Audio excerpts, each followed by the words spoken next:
Hello all, welcome to another video. Today we're going to discuss about the most common mistakes to avoid, of course, in your LinkedIn strategy to make it thrive over the long term. In today's video, I'm going to show you 12 mistakes that I have gathered and I have collected based on my experience working with colleagues from all over the world, establishing them as the go-to experts in their field of expertise or helping them to build their profitable language business. So this video is a part of the free online LinkedIn Masterclass that's going to take place next Tuesday at 5 p.m. Central European Time, April 18th. So mark your calendars and check out the link here. So if you have not yet signed up, you still have time. It's vmentoring.com/masterclass or vmentoring.com/LinkedIn-class. This is going to be a 2 hours masterclass live one, not recorded, and it's going to be dedicated to language professionals, solopreneurs, and service providers from all over the world. We're going to discuss about how you can use and utilize your LinkedIn account and to turn it into a lead generation machine. I will be showing to you the 5-step formula to actually generate more sales and your ideal direct clients through LinkedIn. And of course, I will be disclosing to you, because you've been asking me how I was able to call 9,000 clients the last 3 months using LinkedIn in a non-salesy way, a professional one. So I will be disclosing all my secrets there. So I would love to see you. And of course, I will be opening the doors to the ultimate LinkedIn prospecting system, the 12-week business mentoring program for language professionals, dedicated to help you establish your client acquisition strategy, specifically using LinkedIn for your language business. Even if you're a solopreneur, you need to see yourself as a business. That's where I'm usually encouraging my mentees to do so. So let me know underneath this video where you're watching me from. If you have not yet signed up, sign up right now so as to receive the link to join me in my Facebook group, where I will be reviewing all of your comments and I will be answering all of your questions. This is a part of the preparation exercises before the actual masterclass. As I mentioned, you need to join the free Facebook group so as to be able to interact with each other, to get to know you.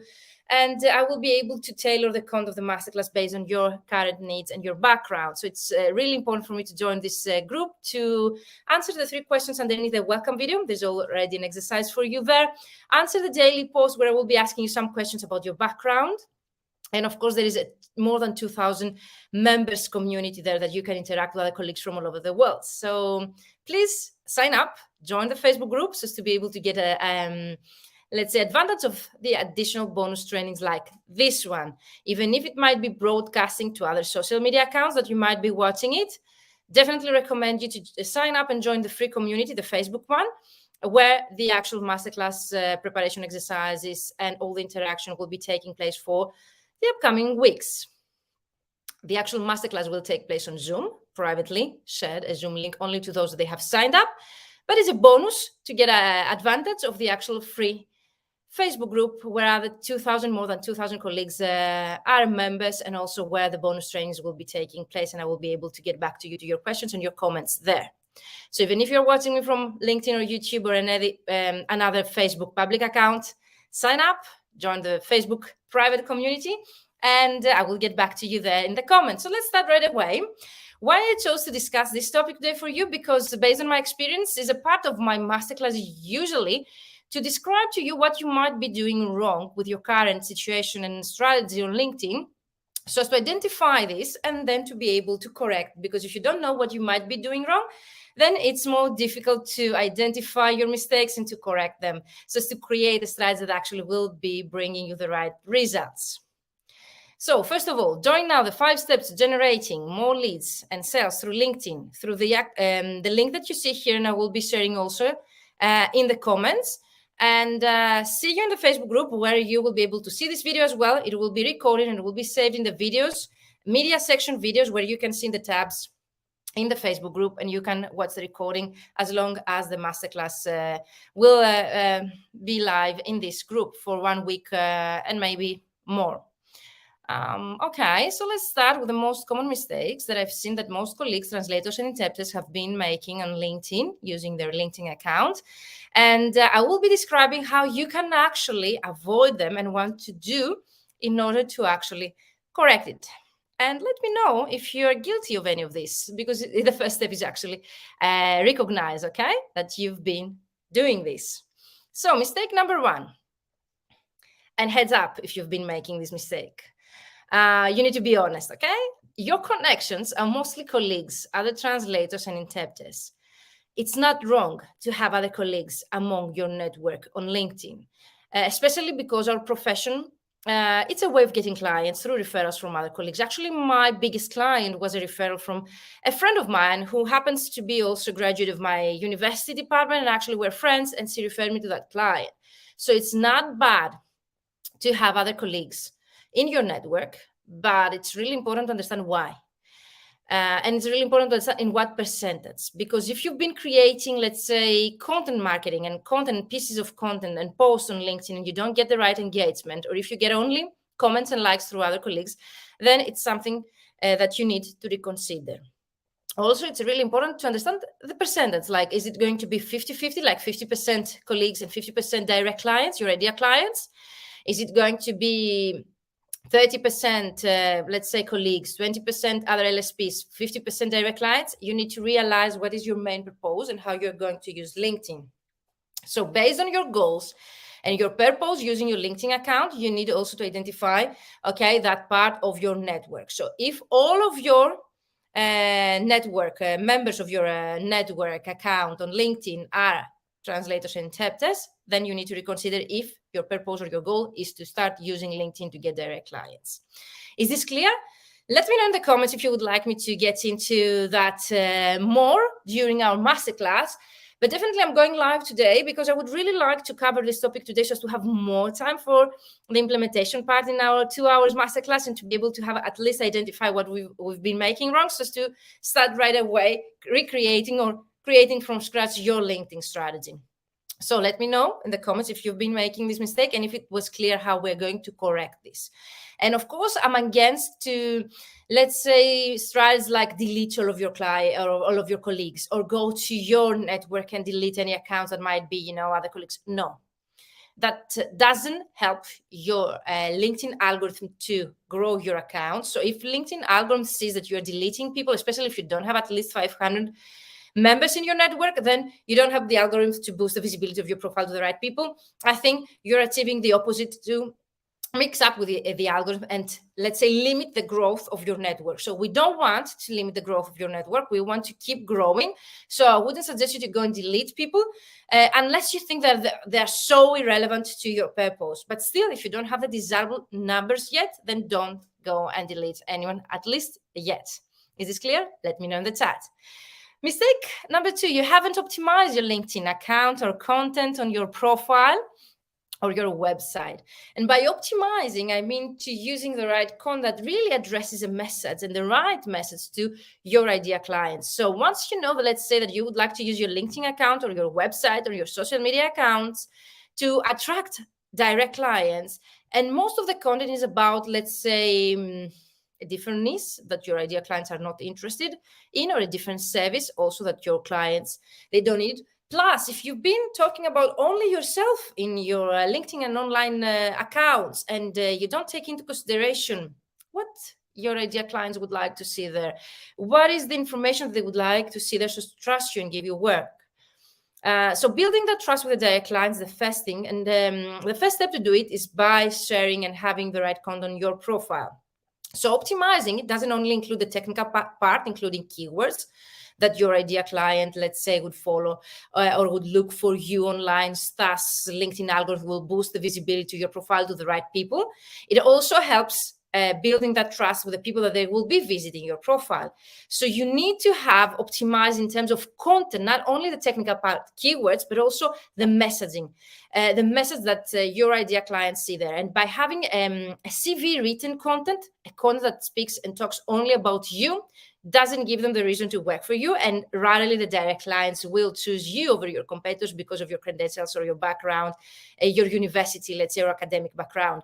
So it's good that you have a university degree or an MBA, or you've been following many CPD courses, but it's not the reason to differentiate from your competitors. And it's not the reason that a direct client who has never heard of you before will, let's say, trust you and give you work and hire you. So you need to find a message and optimize accordingly your LinkedIn profile that builds that trust and give the reason to hire you. What might be that message? Because I told you I'm going to give you also solutions in this video. If you talk about the challenge that they'll be facing and how, let's say, your solution, your services solve this challenge or help those clients of yours to overcome this challenge, or if, let's say, they have a goal or an objective for the upcoming year, the company where your ideal clients work, and your solution or your service or your offer really helps them to achieve this goal, then having that clearly stated in your LinkedIn profile about section, that definitely will help you to book more clients. Would you like more details? Join me in this masterclass on Tuesday. And if you have not signed up yet, we're going to discuss that in depth in the 2 hours masterclass next Tuesday. Mistake number 3, because I don't want to hold you here for the rest of the day, you post only translation-related content. It's so common. The first thing that I see when I create content marketing strategies for other colleagues in my mentoring programs is when I'm asking them to generate ideas, the first thing that I think about is terminology, okay? Or posts that they are translation-related, mistakes to avoid in your translation, or syntax or grammar mistakes in your translation, or how to choose the right translator, usually translation-related topics. Why is that wrong? Of course, it builds credibility. And of course, it's something that you know and you can talk about. And maybe it also builds authority and promotes you as the good expert in your field. But do your ideal clients really understand what you're talking about? And terminology-related topics that you share your content about is something that your ideal clients would understand and would find helpful or informative? Is it something that would share with their network? Or is it something that would encourage them to comment underneath that post of yours? Most of the times, based on my experience, your ideal clients, they don't understand what you're talking about. And if they do, at least they find it irrelevant with their network to reshare it. Plus, they don't know what to share there or what to comment underneath this post. Thus, you don't get the engagement that you wish. So we need posts and content related to your needs and the challenges and the problems that your ideal clients face currently, and giving them tips or solutions through your service and how you can help them overcome those challenges, again, through the third post, the third content that you will be posting, let's say on a consistent basis through your online profiles like LinkedIn. Let me know if this is helpful. If I think I described the mistake, I described the situation, the most common mistake that we've been dealing with, and also I gave you some ideas on how you can improve that and overcome this mistake. Let me know if you would like me to go deeper with this topic, or of course, heads up if you've been making this mistake, because it's really important to understand that you're not alone. And if you see, check the comments in our Facebook group, you will see that definitely you are not alone. Mistake number 4, you don't leverage your content to gain engagement. So let's say you found the right topics related to your niche and your specialization and your ideal clients. And let's say you have been posting on a consistent basis at least 3 times per week. Ideally, LinkedIn encourage you and suggest to post on a daily basis. But let's say you have been creating content. The content is related to your niche. It's something that your ideal clients find educative or informative. But again, you don't get any engagement. What is engagement? People to resharing your post with their network, to like it, to comment below. That's engagement. So if you get the traffic that you want, if you see that people, let's say they've been reading your post, but you don't get any engagement, then you need to leverage your content. What does that mean? Changing the structure. So most of the times I've seen, let's say, a very interesting topic written in academic format, or in a format with a full of text, too long, with no white spaces or clear paragraphs, and that doesn't drag and attract the attention of the reader, especially nowadays where someone is going to look on their LinkedIn profile or feed through their mobile phone while they're driving, let's say, or they're on a traffic light, or in between, let's say, their task on a daily basis at the office. So you need to attract the right, the attention there, and you need to grab the attention not only through the actual topic, but also through the structure that your content should have there, with enough white spaces, clear paragraphs, not more than 3 to 4 lines paragraphs, and a call to action at the end with a question. If you don't ask them something, if there is no clear call to action at the end, because question and call to action are 2 different things there. If you don't have those 2 things, then definitely you are not going to get any engagement, because you don't ask them anything to answer, and you don't trigger, let's say, comment or an answer in the comments area, and there is no clear call to action. What should be the call to action? Like, would you be interested, let's say, or have you been facing this problem? Send me a DM or book a call with me through the comments area, the link that I have, or let me know in the comments, have you been facing? That's the call to action. The question is a question addressed to them right away, like, have you been facing this problem? Or from 1 out of 10, how satisfied are you with the current translation suppliers? That's a question. And it should be a question that is easily answered. But then the call to action is giving them exactly what they need to do next. Is it to comment underneath the post is to reshare for any kind of purposes, or to privately DM you or book a call with you through a link that you have said in the comments area. Let me know if you've been making this mistake. If you would like more help with this, join me live on Tuesday, where we are going to get into more depth. And heads up, if you've been doing that in the comments, I would really love to see that and to help you improve this. Plus, if my advice here was not enough and you would like to go deeper, again, comment below this video, and I'm going to introduce that and go deeper on Tuesday's masterclass. It's going to be 2 hours, really comprehensive, and I would like to cover as many details and much information as you need related to the problems and challenges you've been facing of leveraging your LinkedIn strategy. Mistake number 5, you don't have an ideal client, and I think that should be mistake number 1. Most of you, when you book a discovery call with me to see, let's say, what you might be doing wrong and you don't get the desirable results through LinkedIn or any kind of client acquisition strategy you've been using so far, like email marketing, let's say, you create generic content. And that usually is a result of the fact that you don't have an ideal client and specific target market or audience where you address this message to. So having zero or not an ideal client, most of you think, and that's what you've been telling me, that you have a broader, let's say, and a bigger audience, and you don't limit the audience to a specific ideal client. Thus, you think that you will get more opportunities by having a general profile, a general website, and a general content. But what my copywriter really has taught me about, and I think that's really, really clever, if you try to talk to everyone, it's like talking to no one. And apart from the fact that you don't include keywords, by keywords, I mean the job titles of your ideal clients or the industry that they belong to, or maybe, let's say, the topics they would be interested in through your content, the content you have on your website, on your LinkedIn profile, or the content that you've been sharing, then practically the algorithm of that platform that you've been sharing this content, like speaking of which right now, LinkedIn, they're not going to boost the visibility of your profile to the right people because they don't understand who's your ideal client. Plus, when you've been implementing a campaign, let's say LinkedIn prospecting or email marketing, and someone is going to check you on LinkedIn, they don't see the relevancy. They don't see the reason, let's say, to add you in their network, and they don't see the reason to, let's say, hire you or use your service if they don't see themselves through your text. So the clients, that's why we need an ideal client. It really helps us to improve and leverage our marketing material with the right content. And by right content, I mean the challenges of a specific audience and ideal client that we are solving through our services. That's the relevancy. So if you keep having, let's say, a very general profile with zero keywords and ideal clients, I would definitely recommend you to think about it. And definitely something we're going to discuss and cover in our masterclass on Tuesday, because having an ideal client will be the first step. And it's actually the first module of all of my mentoring programs. I'm not starting creating the strategy for you unless I have discovered who is your ideal client. It might be maximum 3 in my programs. Of course, if you have a bigger, let's say, business model, okay, then definitely you can cover more avatars. But in the program, usually that I work with you 3 to 6 months, I encourage you to have maximum 3. So it's easier also to include them in the headline or the about section by covering all those challenges and keywords there. Is this clear so far? Let me know if you need more information. Definitely, Ideal Client is very, very challenging marketing exercise, along with a value proposition, and something I always cover in my mentoring programs, and something we're going definitely to discuss on Tuesday's masterclass. But let me know, do you have your ideal client? Do you know who is your ideal client with a specific job title, with specific demographics and specific target market?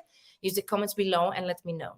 If you need more help, or if you would like me to get deeper with that, please write me any specific questions in the comment that will help me to tailor the content of the masterclass on Tuesday in a more, let's say, targeted way based on your own needs. Plus, you can always book a discovery call with me to discuss your own situation privately. And I will be sharing also the link in the comments. But definitely, I would really love to see you in Tuesday's masterclass, because it's the best one I have ever created. I would really like to have you there for 2 hours to answer all of your questions. I will be staying until the end to answer all of your questions. So it's going to be an interactive, okay, results-oriented, and I will be staying until the end so to answer all of your questions. So free coaching for 2 hours this Tuesday. Mistake number 6, you don't have a specialization niche.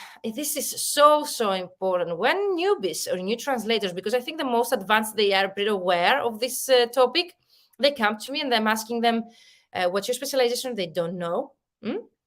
It's really challenging for them, but also some people that they have been, in the industry for some years, but they haven't chosen one because they think that way they will be able to cover like a bigger audience or to cover more needs there. It has to have more work.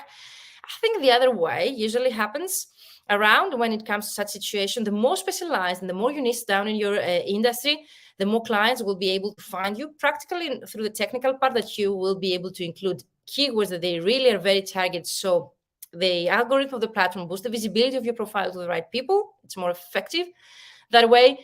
Plus, again, the more specialized you are, you can establish yourself as the go-to expert. It's easier. Like, I'm always using the example of a doctor. Imagine that you have a specific health issue like your stomach, and you're looking for a doctor online, and you find someone who specializes only on this health issue that you've been facing, and you find another one who ranks in the first page, but again, of Google, let's say, where you're looking for them. But let's say they have zero, they have been covering with their expertise like hundreds of different specific health issues. Who would you trust to contact first, specifically for that health issue? Okay, in my case, definitely the one that seems to have specialization only in this health issue. It seems that they have huge experience in this. So definitely reconsider that. And I know that most of you, especially if you're starting out, you might be telling me, Virginia, but I'm not specialized. I have zero experience. Still, when you want to get into the market, you need to choose a specialization, which might change in the future, but you need to start from somewhere. So when I started my career, I started as a legal, let's say, and finance translator. Why? Because most of the courses that I used to attend at the university were in that specific field. So I got, let's say, some kind of experience through the courses or any kind of CPDs, okay, continuous professional development, any kind of webinars, workshops that you have been attending. Also, I found my first job, I think, through the dissertation topic. It was a technical, my dissertation manual, I think, and that was the reason, let's say, the recruiter chose me over my competitors. That's at least what they've told me back then, like more than 15 years. So I would definitely recommend you to choose a specialization, even if you're not specialized yet. So, to your audience and your clients, what's your intention, even if you're not yet specialized. And that doesn't mean that you're not going, let's say, to accept projects in other different specialization. It means that your clients, they really feel the trust easier and they see that you're the go-to expert in that field. Okay, so I think I described enough. Let me know if you've been making this mistake, and let me know if you would like me to go deeper. But definitely having a specialization for several different reasons really boosts your visibility online and definitely builds that trust, let's say, with people that they have never heard of you before. Mistake number 7, you don't include keywords in your copy. By copy, I mean the copy that you have on your website, on your about section, your profile on LinkedIn, the copy that you've been sharing, your posts, your articles, your blogs. Keywords, you don't need to hire someone, because most common question I get when I that's this topic in my mentoring program is, should I hire an SEO, search engine optimization professional, to do this for me? Should I go to a marketing agency to make a research for my niche, let's say, and find the keywords? Guys, it's so much simpler in our case, our profession, because our profession is among the 10th most profitable professions all around the world, especially during crisis. Did you know this? You don't need to make such a research. You don't need to pay an expert to do this for you. What I'm trying to tell to people that I work with, you need to use words that your ideal clients would use online, would Google to find you. Okay, someone with your background and your credentials. So if you're going, let's say, to offer legal and finance translations, and let's say someone is going to look for me and they would look, let's say, certified legal translator in Athens, those are keywords for me. Okay, and I think some clients, the last time that they found me on LinkedIn, I asked them, where did you find me? They told me that I rank very high in the results when they're looking for a certified legal translator in Athens. Simple keywords. We don't need to overthink on that. Plus, keywords, words that they are related to questions that your clients would ask online. So let's say if you have zero idea, okay, no idea what your clients might be looking for, if you know their problems or their challenges, you can put those questions that they've been using, the words to their questions, in your copy and answer them through your copy. And if you have zero idea, you can go to the Ask, okay, the public, or Quora or similar platforms where you can find inspiration and resources about what your ideal clients, okay, would look online. Let me know if this has been helpful so far, if you've been making this mistake, and let me know what keywords you've been using so far. I hope that I have helped you at least, okay, to leave this live video with some kind of inspiration that you can take home and you can go and improve your content. Mistake number 8, you use hashtags that your clients don't follow. What are hashtags? Do you know on LinkedIn? Generally speaking, the lately, let's say, updates on this topic is that you need to use 3 hashtags underneath your copy. But if you use hashtags that other colleagues, let's say, follow, translator, hashtag translation, okay, do your idea clients really follow those hashtags? How you can find hashtags that your idea clients really follow? Check out their profile. Usually if they're creators, they have their hashtags underneath their title there, where they show right away what topics they're interested about. But also if you go and monitor their activity, in case they have it publicly shared, most of them they do, you can go and see with what content do they engage with and what usually keywords those copies that they like, comment, share, have underneath their post. Or then be resourceful and find topics that you think that your idea clients really follow. Another idea is to go and follow on the left part of your profile and scroll down and find the hashtags that exist on LinkedIn and use those that they have the most followers. Because that way, you let's say ensure that your post or your content you will be sharing will end up in the feed and home screen of more people, more users on LinkedIn. Let me know if this has been helpful and raise your hand if you've been making this mistake, okay? Being honest with yourself and realizing what you've been doing wrong so as to correct it from this session and afterwards is the first step to your success. So I really encourage you to realize, to submit here underneath the comment that you've been making this mistake, and of course to start correcting this during the masterclass next Tuesday. Mistake number 9, you post too long or too short posts. If you remember earlier, I mentioned that I've seen that most of you keep sharing content that's like academically written, which means like you have 0 paragraphs, very long sentences. It has no white space, no call to action, no question. It's not conversational. So that's a very big mistake. And I know that we are writers. I know that we really like to write, but we need to follow, let's say, the hacks of platforms that we are using. So if LinkedIn says, okay, I'm telling you that you need to have white space in between. You don't need to have more than 3 lines or 4 lines paragraphs. The sentence should be short. The kind of vocabulary that you use should be very common and simple. And you need to always to end up with a call to action, a question, and address this message to your idea client, not writing in a third person, but you address it with questions and talking to them through your content. Then, okay, you get higher chances of getting engagement and more people seeing it and interacting with it. So if you're very long the post or very short, then you don't give the right, let's say, information to them, then you're not going to see the desirable results. What's the actual length, ideal length? Join me in this masterclass and I will be going to explain to you, but usually it's having a hook, a sentence that really grabs the attention. Might be a question addressed to your audience or survey statistics. Then the social proof, why they should be reading, okay, your post or keep, let's say, reading your content. You need to show them that you are the go-to expert in that field. Then you need to have the connection, how they are connected, let's say, with that hook that you have set up earlier. Then offer a solution or 3 tips that they can help them overcome this challenge or achieve that goal. Always close with a call to action, what they need to do next, and a question addressed to them related to this topic that encourages them to put an answer in the comments or wherever you would like them to answer this. That's usually the most common structure. 3 hashtags at the end, and any links should be included in the comments, because if you include links that redirect the reader to other platforms, usually LinkedIn doesn't boost the visibility of those posts. That's why you might be seeing other people's posts where they have all the links in the comments. Did you find that helpful? Let me know in the comments and let me know what's the length of your post. Do you know what's the ideal length of a post on LinkedIn? I would really love to know. Mistake number 10, you don't have a content marketing strategy at all. Very common mistake. You keep posting, but you don't get the desirable results. Why is that? Because I'm asking, what's the purpose? Do you have a strategy? And you say no. What does a strategy mean? It means that apart from having consistency and frequently sharing content on LinkedIn, it means that you have a purpose behind of this. And also you have a targeted content that's targeted to a specific audience and solves the problems and challenges of a specific ideal clients. So if, let's say, you're sharing content, but you don't know what's the purpose, if you're sharing content, but you don't know who's your ideal client, which means you don't address this message to anyone, then most probably you have 0 strategy. Strategy means that you have your own unique content type that you would like to be known about, your original content. Then it means that you have, okay, the frequency that is needed. Then it means that you have enhanced the content and the format in such a way so as to increase engagement. And the last part is that is addressed to a specific audience, and you would like to get specific desirable results at the end. So raise your hand if you've been making this mistake, and let me know if it was helpful, my advice to you, if you would like me to get any deeper. Mistake number 11, and we're getting to the end of this list. You mostly engage with other colleagues. Yes. Our activity, apart from the fact that it's shown to our network, which means that your ideal client or your direct clients, if they're in the network of yours, and you've been mostly engaged with other colleagues, liking, commenting, sharing their content, that's what they see.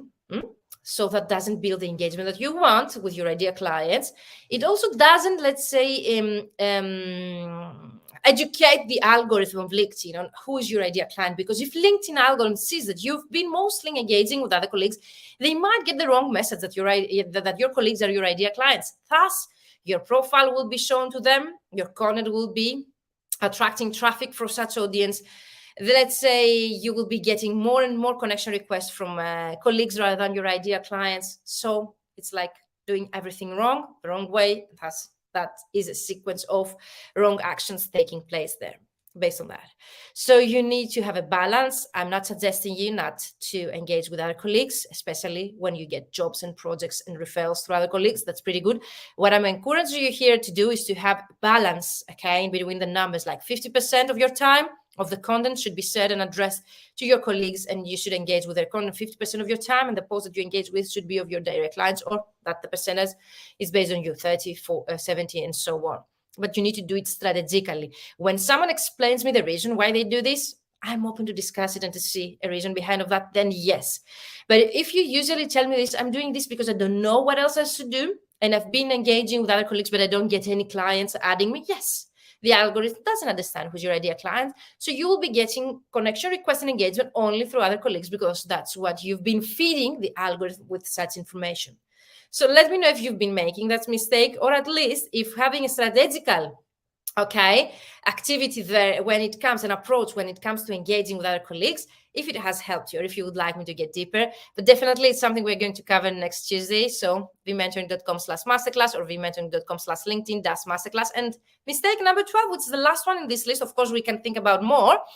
You don't use the same 80-20 value cells. What is the same? Do you know? Let me know in the comments if you have heard of this before. The 80-20 value cells means that 80% of your content should share value, valuable information, valuable content with your audience, and 20% should be selling to them. That's very good advice, especially when you don't know what is the marketing funnel and when in the marketing funnel your ideal clients stand, if they are in the awareness stage or the consideration stage or the decision stage, so as to create the right content. So let's say the selling content should usually at the bottom of the funnel, where very, very few people are ready to buy from you. Most of your audience, most of the people in your network should be at the awareness stage, which means that they need to be nurtured enough before they make a decision to buy from you. And nurturing your audience means that you provide value, provide valuable content through tips, tricks, informative, educative content that they find really interesting, okay, and helpful, and they will be willing to reshare with their content, with their audience, or at least it would make them engage with your content. So 80% value, okay, through your content, tips, educative, informative, valuable, helpful content that they find helpful based on, okay, their current situation and your ideal clients, and 20% selling. And having your photo with your contact details is also selling, okay? Sending your business card in a photo through messages is also selling. Having a photo of yours or your company or whatever the topic that you're discussing about, and let's say in the footer of that photo you have your contact details, is also selling. Try to avoid this and try to create, at least for 6 months, content that your ideal clients would really appreciate to see there, and they would really feel like, yes, that's the solution we were looking for. Where this person, was hiding before, and we really want to hire this person, this translator. They know what they're talking about, and let's get in touch with them, or let's add them to our network, or let's keep an eye on them when we will have a project for them. Or even better, if someone asks them for such a translator or interpreter, they will have you on the top of their head. That's why we are active on LinkedIn. That's why I encourage you to be always active there without usually, or on a daily basis creating content. You don't need to do this, but you need to stay on the top of their head. So whenever someone asks for such a service that you offer, they will refer you to them or them to you. And whenever they will have a project for you, you will be the first to remember.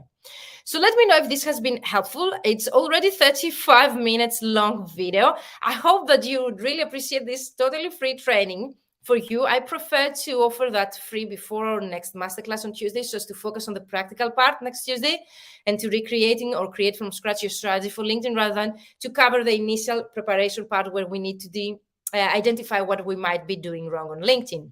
So if you have not yet signed up for the masterclass, you see here the free online LinkedIn masterclass, 5 steps to generating more leads and sales through LinkedIn, specifically created for other colleagues, translators and interpreters from all over the world. But if you are a solopreneur, service provider or boutique agency owner, still you will find that helpful. So let me know if you have any questions. I hope that you will be joining us. I will be sharing in the chat, yes, the link, and of course you see it here. I've repeated many times. Join me next Tuesday, April 18th at 5 p.m. Central European time. On Zoom it will be, but the dedicated link will be disclosed only through email to those that they have signed up. So there is no other way to get access. And if you would like to get access to such free videos that you are watching right now, sign up again just to get access to the free Facebook group, where I will be interacting with more than 2,000 colleagues from all over the world on this specific topic. So it's a great source to interact, to network, and to get to know with each other. Well, I will be sharing many daily posts there and questions and resources specifically for this topic that we're going to cover next Tuesday.